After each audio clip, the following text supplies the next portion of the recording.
Jonah from Glenview, Illinois, hit us. He said, what are some of the biggest things that could just cause chaos this year? Well, I'll tell you one of them, Jonah.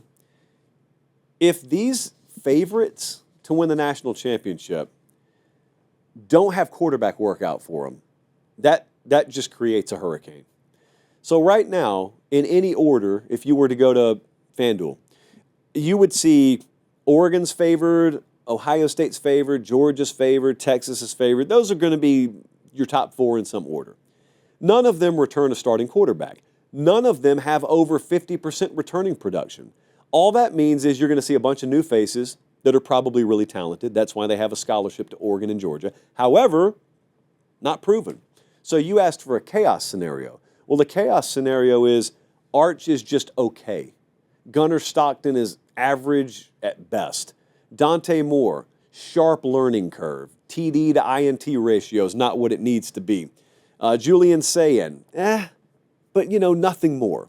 And elsewhere, you don't have the returning production to really take the reins. If that doesn't happen, well, then Penn State's got a shot. Illinois' got a shot. Florida's got a shot. Like, if that doesn't happen, if the big boys aren't actually big boys this year, that could be chaotic. Because let's just be real now. If Arch Manning's great, or if Julian Sayin is great, if Dante Moore is great, that greatly reduces the amount of teams that could win a title. Yeah, 12 of you are going to make the playoff. Mathematically, that's a certainty. But we would go into it and we would know if the elite programs, at least a couple of them have elite quarterbacks, only a few of you can win the title. But if they don't, many, many, many of you could win the title, including some names that you aren't used to being alive that late. Also, if you want to talk about chaos, I'm parched. Sorry, got to open Zevia. We're back to cream soda tonight, by the way. Zevia, back to cream soda. It's tradition. It's tradition. Healthy sip, because I forgot to take one earlier.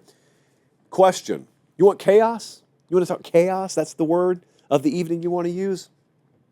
I'll give you a chaotic scenario. What if someone pulls a Florida State? What if it's Florida State that pulls the Florida State? I'm talking about falling off a cliff. I'm talking about being worse than anyone could ever imagine in their worst nightmares. Obviously, it was Florida State last year. I do not expect Florida State to be a 2-win team again this year. So if someone pulls a Florida State, it would be someone other than Florida State probably. Now, natural follow-up here would be, well, Josh, if you're going to throw that out there, guess who it would be? It's impossible. That's the whole point. If someone pulls a Florida State, it's going to be where you least suspect it. It'll randomly be like Alabama or someone, or Michigan, or, who would just be like completely crazy? Georgia, I'll tell you, here's one. So Georgia won the SEC last year.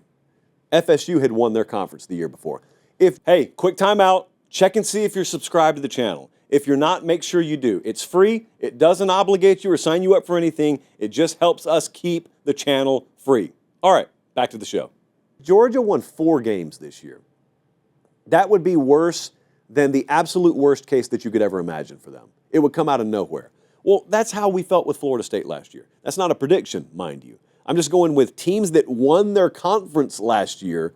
If they fell off, I don't know that we'll ever see that again. I don't know that we'll ever see anything close to it. You'll be telling the grandkids about the year Florida State won the conference. Then, according to some, they got shafted out of a playoff spot. And then they responded with proceeding to mail in the worst follow-up campaign ever. Maybe we'll never see it again, but it would be chaotic. I think we can all agree. If someone even goes 60% as sideways as Florida State did, what about the Big Ten? What if their second tier really beefs up? It's been a running theme on the show that the Big Ten's top tier is great. Last year, Oregon and Ohio State were really good.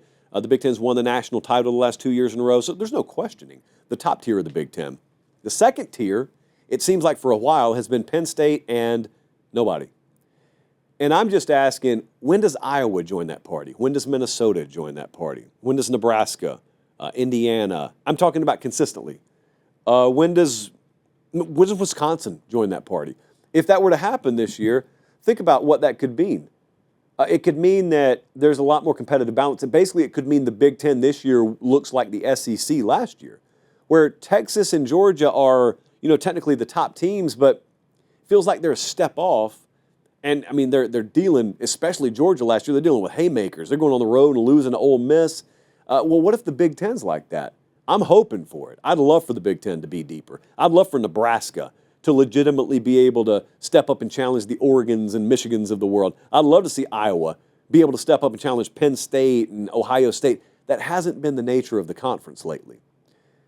Maybe that changes. That would provide a fair amount of chaos if it changed. And then you'd have to ask, okay, does an Oregon incur 3 losses and have all of us still thinking they're one of the 12 best teams in the country, but they get left out because like Clemson taking Bama's spot last year? What if that were to happen to Oregon this year?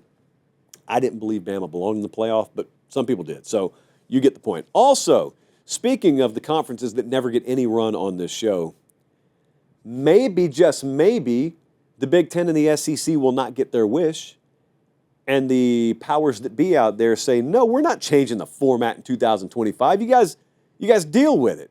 You got all the power starting in 2026. 2025, we're going to hang on to the same format we had in 2024, meaning, of course, the top 4 seeds could only go to conference champs. This is how, for example, Boise State got a bye last year, and Arizona State got a bye last year at the expense of Penn State and Texas. So what if that happens again? And what if 2 teams like a Boise, like an Arizona State, get in again? And what if a team from the SEC or the Big Ten is very clearly victimized, like Oregon was last year, for example, just because of the format? And let's say it really aggravates the Big Ten and the SEC. Everyone's shaking, and no one wants to anger the SEC and the Big Ten. Well, the reason I'm mentioning this, because it could be chaotic, not just because of the playoff. It could be chaotic because that's the last taste that would be in their mouths as they go into the room that they'd then have control over, because they control the playoff mechanism beyond 2025. So they're going to restructure it. They're going to expand. That's going to happen. They get to call the shots. They get to basically dictate the profile of it. What if the mood they walk into that room with is like total anger and rage because you guys didn't work with us on the 2025 model?